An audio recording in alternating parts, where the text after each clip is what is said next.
출애굽기의 내용을 두 가지로 정리할 수 있습니다. 하나는 하나님이 우리를 어떻게 구원하셨는가. 두 번째는 뭡니까? 구원받은 우리는 어떻게 살아야 하나. 이 두 가지입니다.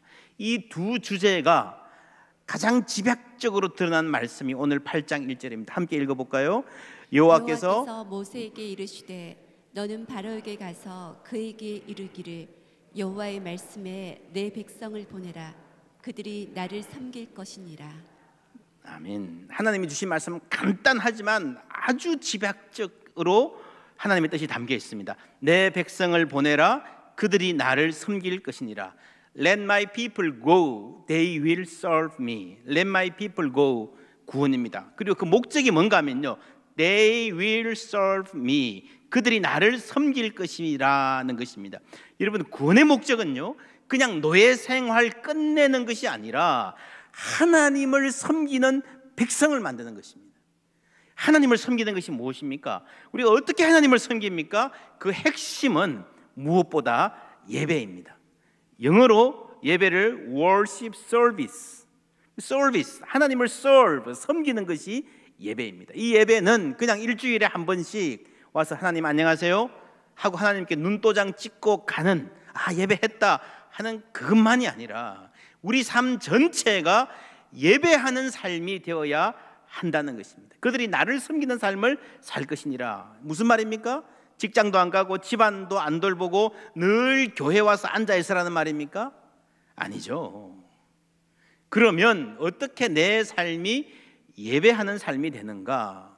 그 의미를 오늘은 세 가지로 말씀드리겠습니다. 출애굽기에 비추어서 첫째로 하나님을 예배한다는 것은 바로를 섬기지 않고 하나님을 섬긴다는 말입니다. 출애굽한 백성들에게 하나님이 후에 명령하십니다. 성막을 만들어라. 그래서 예배하라. 여러분, 성막의 사이즈를 하나님이 정확하게 명령하시는데 그게 대략 어느 정도 되시는지 여러분 아십니까? 50규빗 곱하기 100규빗입니다. 대략 25m 곱하기 50m, 보통 수영장 정도의 크기입니다. 300평 조금 넘어요. 근데 그것도 전체 울타리, 뜰까지 포함한 거고요. 성막이 텐트인데 텐트 자체는 30 곱하기 10규빗, 그러니까 아파트 한 20평짜리 정도밖에 안 됩니다. 커요, 작아요? 굉장히 작죠. 굉장히 작습니다. 이게요, 동네 교회도 아니고요, 포항의 교회도 아니고요, 한 민족을 대표하는 수백만에 달하는 민족 전체 신앙의 중심입니다. 그래서 여러분, 너무 작지 않습니까? 그 크기에 대한 감각을 한번 생각해 보십시오. 모세와 그 일행들이 나오는데 그 신의 신전, 신의 석상들이 얼마나 큽니까? 그죠?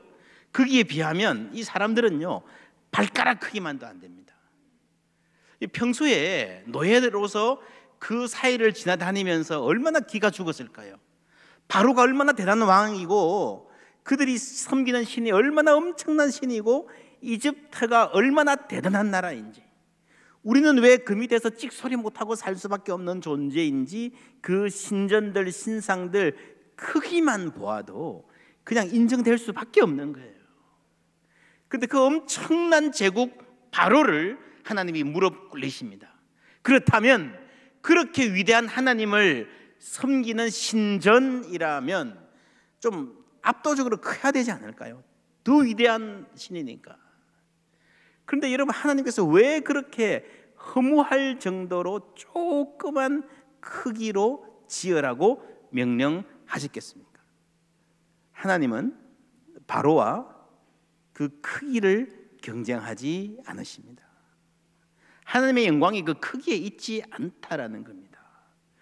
여러분, 이집트의 피라미드가 찬란한 문화유산이라 그러지만 다른 면에서 보면요, 백성들의 피와 땀입니다. 조그만 성막이 뭘 말하는가 하면요, 바로 한 사람, 그 허황된 신을 위해서 백성들이 희생되는 그런 삶을 더 이상 살지 않아도 된다라는 것입니다. 하나님을 섬긴다는 것은 바로를 섬기지 않아도 되는 해방을 말합니다. 둘째로 하나님을 섬긴다는 것은요, 제도를 섬기지 않는다는 말입니다. 출애굽한 백성들이 함께 살아가니까 문제도 생깁니다. 백성들이 분쟁이 있을 때마다 모세에게 찾아옵니다. 판결해달라 그러니까 모세가 어떻게 돼요? 너무 지치는 거예요. 감당할 수가 없어요. 마침 그 자리를 방문했던 장인 이드로가 미디안 제사장이 그러지 말고 천부장 백부장을 세워서 분담해라 그럽니다. 그래서 백성의 조직을 갖추어가는 이야기가 출애굽기 18장에 나옵니다. 이런 제도를 갖추는 것이 어쩌면 나라의 기틀을 세우는 작업이라고 볼 수 있겠습니다. 그런데 여러분 그런 생각 한번 해보셨습니까? 그렇다면 왜 이걸 하나님이 먼저 명령하지 않으시고 이방인 이드로의 아이디어에서 나오게 했을까? 그렇지 않습니까? 문제가 생기기 전에 하나님은요 사실은 어떤 부분에서 별걸 다 지시하시는, 아주 꼼꼼하게 명령하시는 분이십니다. 속죄소는 금으로 할 것인지 은으로 할 것인지, 휘장은 청색, 자색, 홍색으로 할 것인지 청색, 황색, 백색으로 할 것인지 얼마나 세세하게 꼼꼼하게 지시하시는지 모릅니다. 그런데 그 하나님이 나라를 다스리는 제도에 대해서는요 한마디도 하지 않으십니다. 우리 같으면 이게 너무 중요하니까, 이게 조직이 갖추어져야 일이 될 거니까 먼저 할 것 같은데 그냥 가만히 놓아두시다가 뒤에 그것도 이방인의 입을 통해서 제도가 도입되도록 만드십니다. 왜 그랬을까요? 왜 그랬을 것 같습니까? 특정한 정치 제도를 하나님이 더 선호하시고 이게 하나님의 뜻이다라고 할 수가 없다는 겁니다. 여러분 정치 제도 자체가, 사회 조직 자체가 신적 권위가 부여가 되면요 그것이 사람을 억압한다는 겁니다. 교회도 마찬가지입니다. 여러분 교단들이 모여보면 장로교 사람들은 장로교 제도가 성경적이다, 감리교는 감리교, 침례교는 침례교, 가톨릭은 가톨릭, 다 자기가 성경적인 제도라 그래요. 여러분 다 맞고 다 틀립니다. 성경적인 제도는 없어요. 제도는 그냥 인간의 상황에 맞게, 그 사람들의 문화에 맞게 만드는 것일 뿐이에요. 장로교든 감리교든 여러분 시대가 바뀌면 얼마든지 바뀔 수 있어야 그게 하나님이 일하시는 방법이라는 겁니다. 왜냐하면 제도는 그릇일 뿐입니다. 중요한 것은 그 그릇에 어떤 내용을 담을 것인가, 어떤 가치를 담을까 하는 것입니다. 하나님은 성막을 만드는 거나 제사장에 관련된 어떤 예배에 대한 것을 굉장히 중요하게 세세하게 명령하십니다. 또 하나는요 인권에 관계되는 거예요. 예를 들면 노예들, 집안에 있는 여자 노예가 있는데 아내를 삼았을 때에 그 아내를 어떻게 보호하고 대우해 줘야 되는가 아주 세세하게 규정하십니다. 수천 년 전의 사회에서요 볼 수 없는, 상상도 할 수 없는 인권 의식입니다. 그래서 정치 제도의 틀은 상대화하고 하나님이 원하시는 가치, 하나님의 형상으로 지원받은 인간을 존중하고 특별히 약한 자를 보호하는 하나님의 마음을 잘 담는 게 훨씬 더 중요하다는 거예요. 여러분 그래서 성경에서 하나님이 어떤 부분은 세세하게 지시하시고 어떤 부분은 무심하게 놓아두시는 부분을 우리가 잘 읽을 수 있어야 됩니다. 내 백성을 가게 하라, 그들이 나를 섬길 것이니라 라는 말은요 해방되었다, 그게 끝이 아니고 어떻게 살 것인데, 하나님을 섬기며 예배하며 살 것이다. 예배하면 무슨 일이 일어나는데, 하나님이 높임을 받으시고 인간들 가운데에 억압과 착취, 힘센 사람이 약한 사람을 억누르고 사는 것이 없어진다라고 하는 거예요. 뭐 굉장히 중요한 것처럼 여기던 그 모든 제도가 다 상대화된다는 겁니다. 필요하면 쓰지만 그것이 인간을 억압하면 안 된다는 겁니다. 히브리 노예들은 피라미드를 건설하는 무거운 돌 밑에서 신음했을 뿐만 아니라 바로의 체제라고 하는 이 사회 시스템 밑에서 신음을 했습니다. 이런 모든 제도는요 인간을 억압할 수 있습니다. 심지어 종교도, 신앙도 제도가 되면 인간을 억압할 수 있습니다. 마가복음 2장 27, 28절 함께 읽습니다.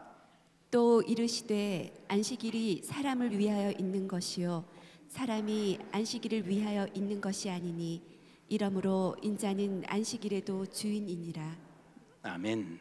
안식일이라는 제도, 여러분 안식일은 본래 사람을 위해서 사람을 풍요롭게 살고요 사람이 잘 살 수 있도록 행복하게, 거룩하고 행복하게 살 수 있도록 위해서 선물로 주신 것입니다. 근데 그것도 제도가 되니까 인간을 억압하게 되는 겁니다. 어떻게 하면 이 억압을 벗어날 수 있는가 하면요 인자는 안식일이라도 주인이 되라. 예수님이 주인이 되시면 그곳에서 해방이 일어납니다. 제도를 없애라는 게 아니고요, 그 제도가 사람을 섬길 수 있게 된다는 겁니다. 안식일이 인간을 억압하는 것이 아니라 인간의 삶을 풍요롭게 축복해주는, 인간을 살리는 제도가 될 수 있다는 겁니다. 예수님이 주인 되셔야 됩니다. 그게 예배라는 겁니다. 바로가 섬기던 그 자리에 모세가 앉아서 백성을 억압하는 게 아니라 어린이들이 모세 옆에 가가지고 막 메어 달리고 막 장난치고 놀잖아요. 이게 하나님께서 어떤 왕이신지를 보여주시는 것입니다. 하나님이 다스리면 그 사회가 어떻게 될 것인지를 보여주시는 것입니다. 큰 신정과 신상을 만드는 바로를 통해서 위압적이고 억압적인 태양신의 모습을 현시했다면, 여호와 하나님은 어떤 분이신가? 하나님의 대리인인 모세를 통해서 보여주시는 거예요. 수고하고 무거운 짐진 자들아 다 내게로 오라. 팔을 버려서 누구나 환영해 주시고 안아주셨던 예수님. 예수님 살아계실 때 아이들이 막 가서 막 어울렸잖아요. 스스럼 없이 다가갔잖아요. 하나님이 바로 그런 분이시라는 겁니다. 그래서 우리가 하나님을 예배하게 될 때에 우리의 삶이 이런 해방과 자유와 기쁨을 누리게 될 줄 믿습니다. 셋째로, 하나님을 섬긴다는 것은요, 물질을 섬기지 않고 하나님을 섬긴다는 의미가 있습니다. 성경은 물질의 중요성, 우리가 먹고 사는 일의 중요성을 결코 부인하지 않습니다. 그러나 물질을 섬기는 것을 경고합니다. 마태복음 6장 24절 함께 읽습니다. 한 사람이 두 주인을 섬기지 못할 것이니 혹 이를 미워하고 저를 사랑하거나 혹 이를 중히 여기고 저를 경히 여김이라. 너희가 하나님과 재물을 겸하여 섬기지 못하느니라. 아멘. 섬긴단 말이 또 나왔죠. 하나님을 섬긴다는 말은요, 물질을 섬기지 않는다는 말입니다. 여러분, 물질, 이 탐욕은 많은 종교들이 집중적으로 고민하는 주제입니다. 불교도 이 탐욕을 다루고 극복하는 것을 주 목적으로 합니다. 대표적인 예, 대중적인 버전의 예는 법정스님의 무소유 정신을 들 수 있습니다. 저는 개인적으로 법정스님 본받을 만한 점이 많이 있다고 봅니다. 존경할 만한 면이 많지만 사실은 그런 삶의 태도가요, 이 사회의 문제에 대한 해답은 될 수 없습니다. 왜냐? 신영복 씨가 이런 글을 썼습니다. 노자 11장을 해설하면서 이 장으로부터 무소유의 철학을 이끌어내는 사람도 없지 않습니다. 그러나 무소유의 예찬은 자칫 사회 구조의 억압을 은폐할 수도 있다고 생각합니다. 해진 장삼 한 벌과 볼펜 두 자루만 남기고 입적하신 노스님의 모습은 무소유에 대한 무언의 설법입니다. 욕망의 바다에서 소유의 탑을 쌓고 있는 중생들에게 무소유의 설법은 중요한 각성의 계기가 되리라고 생각합니다. 그러나 보통 사람들은 소유 없이 살아갈 수가 없는 것이 현실입니다. 노 스님의 무소유는 사찰 종단의 거대한 소유 구조 위에서 가능한 것이지요. 그 자체가 역설입니다. 저는 기독교의 목회자로서 불교에 대해서 비판하는 것이 상당히 부담스럽습니다. 자칫 타 종교에 대한 무례가 될 수 있기 때문입니다. 제가 굳이 이 대목에서 신영복 씨의 노자 강의를 인용하는 것은 동양 사상 내에서도 이런 성찰이 가능하다는 것을 강조하고 싶기 때문입니다. 신영복 씨가 복잡하게 말한 것 같지만 간단하게 말하면 그렇습니다.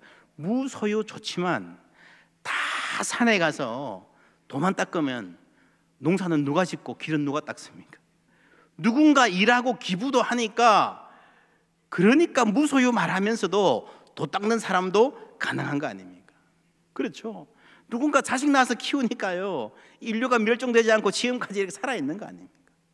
다 도 닦으러 산에 가서 결혼 안 하고 살면 여러분 세상이 어떻게 유지되겠습니까? 성막, 사이즈 이야기 했는데요, 성막에 서 있는 그 바닥은 뭘로 되어 있을 것 같습니까? 이집트의 신전은 금이나 대리석으로 되었겠죠. 성막의 바닥은 뭘로 되어 있을 것 같습니까?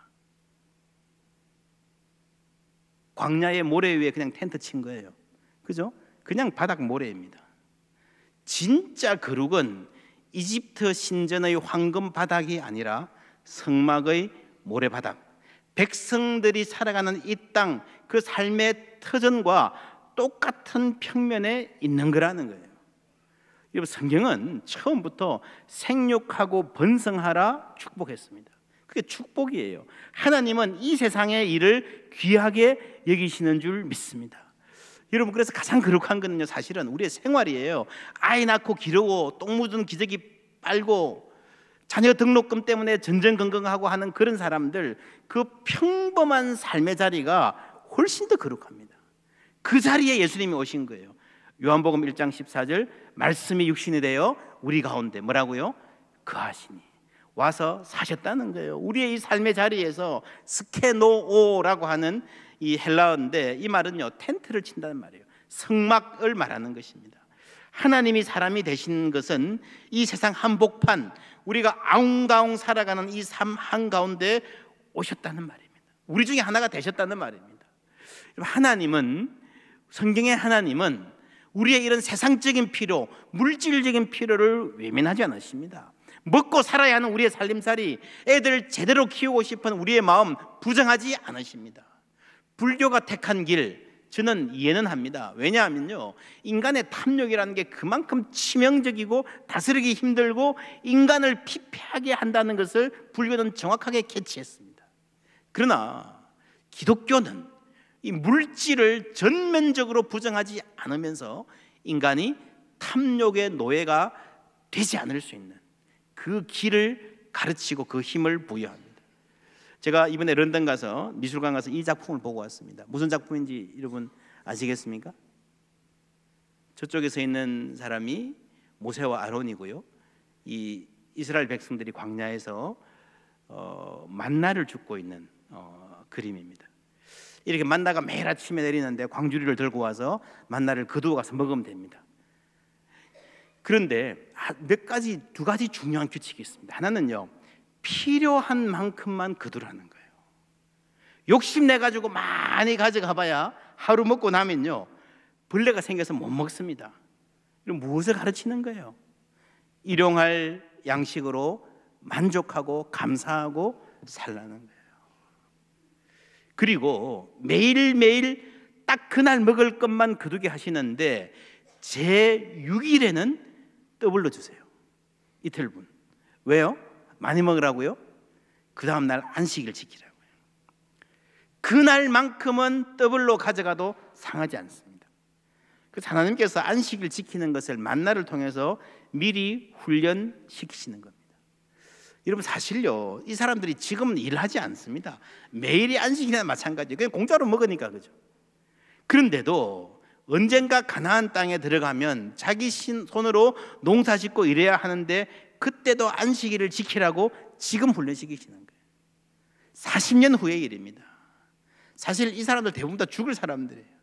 아직 태어나지도 않은 아이들을 위해서 그 커뮤니티를, 공동체를 훈련을 시켜야 되는 것입니다. 여러분, 하나님은 이렇게 후세대의 교육에 철저하신 분입니다. 지금 우리는 안식을 지키는 것 어떻게 하십니까? 지금은 어리니까 대충 하고, 지금은 공부하고 학원 가고 바쁘니까 여러분 뭐 대충 하고, 할 수 있는 만큼 하고, 대학 가서 잘 믿으면 되지, 직장 가서 잘하면 되지. 여러분, 그렇지 않습니다. 지금부터 해야 됩니다. 이 만나는요, 이 21세기 삶의 중요한 원리가 될 것입니다. 19세기, 20세기에, 특별히 20세기에 인간의, 여러분, 세계 전체의 경제가 고도 성장했습니다. 그런데 지금은 막다른 골목에 다다랐습니다. 우리나라만 그런 게 아니고요, 세계 전체적으로 그런 시기가 예상이 됩니다. 그 사이에 인간의 과도한 욕망으로 환경이 파괴되고요, 빈부의 격차는 커지고요, 가진 자나 못 가진 자나 불안은 더 커지는 아주 골치 아픈 사회가 되어버렸습니다. 그래서 21세기를 축복할 수 있는 삶의 원리가 만나에 있습니다. 만나의 생태학이라고 할 수 있습니다. 만나의 경제학이기도 합니다. 열심히 일하고 주어진 것에 만족할 줄 아는 사람이 되는 것, 적당히 먹고 소박한 밥상에 감사할 줄 아는 사람이 되는 것, 그리고 무엇보다도요, 안식할 줄 아는 사람이 되는 것. 그게 안식한다는 건요, 진정으로 자신을 돌볼 줄 아는 사람이 되라는 것입니다. 여러분 쉽지 않습니다. 이 모든 것이 어떻게 가능한가 하면요, 우리의 초점을 하나님께 맞출 때 가능해집니다. 예수가 주인이 될 때 가능해질 줄 믿습니다. 바로를 섬기지 않고 제도를 섬기지 않고 물질을 섬기지 않는 힘이 여러분 어디서 오겠습니까? 예배에서 온다는 거예요. 하나님을 섬기는 삶에서 오는 것입니다. 여러분, 하나님께서 이스라엘 백성들을 해방해 주셨어요.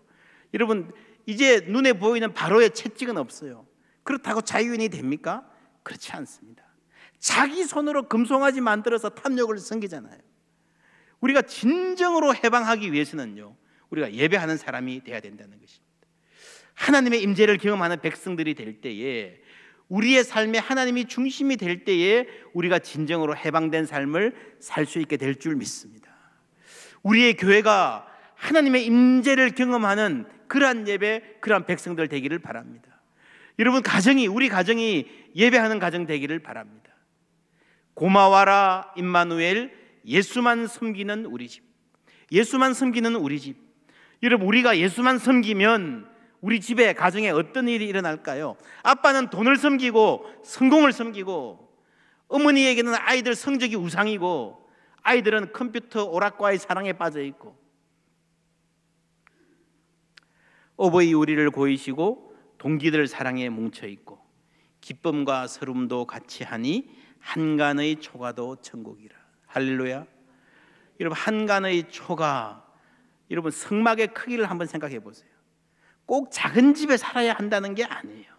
그러나 적어도 여러분 집 크기로 내 인생의 보람을 가늠하는, 그래야 잘 사는 것이라고 생각하는 그런 어리석은 수준을 넘어서야 된다는 겁니다. 여러분, 그런 수준이라면요, 우리가 아무리 육체적으로 자유해도 아직도 우리의 정신이 바로의 왕국, 그 노예 상태에서 해방되지 못한 거예요. 하나님께서 성막을 일부러 그렇게 조그맣게 만드는 것 우리가 생각해 보아야 됩니다. 한간의 초가라 할지라도 하나님의 임재가 있으면 천국이 될 줄 믿습니다. 그 조그만 성막에 출애굽기 마지막 보면요, 구름이 임하고 하나님의 영광이 빽빽하게, 하나님의 임재가 충만하게 주어집니다. 그 하나님의 임재가 이스라엘 백성들의 갈 길을 인도하는 거예요. 우리의 가정 또한 하나님의 임재가 인도하는 가정 되기를 주님의 이름으로 축원합니다. 아침과 저녁에 수고하여 다 같이 일하는 온 식구가 일하는 기쁨이에요. 그죠? 바로의 채찍 때문에 일하는 것이 아니라, 내 불안 때문에 탐욕에 휘둘려서 일하는 것이 아니라, 하나님이 부르시는 소명 때문에 일할 때에 일하는 기쁨이 있을 줄 믿습니다. 한 상에 둘러서 먹고 마셔 여기가 우리의 낙원이라. 함께하는 시간의 소중함을 아는 가족, 우리의 가족들이 이런 가족 되기를 바랍니다. 이것이 어떻게 가능해집니까? 예수만 섬기는 우리 집, 예배입니다. 하나님께서 모세를 통해서 말씀하셨습니다. 내 백성을 가게 하라. 그들이 나를 섬길 것이니라. 섬길 것이니라. 그게 구원의 목적이라는 거예요. 우리는 하나님을 섬기기 위해서 구원받은 줄 믿습니다. 하나님께서 죄와 사망의 사슬에서 우리를 해방해 주셨습니다. 이게 영적인 출애굽이라 그러면요, 그 이후의 삶, 진정으로 그 해방을 누리고 멋지게 사는 삶은 예배로 가능해지는 거예요. 우리 교회 예배가 출애굽기의 결말에 보여주신 하나님의 임재가 충만한 그런 예배 되기를 원합니다. 우리의 가정들이, 예배하는 가정, 그리스도의 임재를 누리는 임마누엘의 가정들 되기를 바랍니다. 그럴 때에 우리 가운데에 하나님의 말씀이 온전히 이루어질 것입니다. 말씀이 육신이 되어 우리 가운데 거하시니 우리가 그 영광을 보니 아버지의 독생자의 영광이요 은혜와 진리가 충만하더라.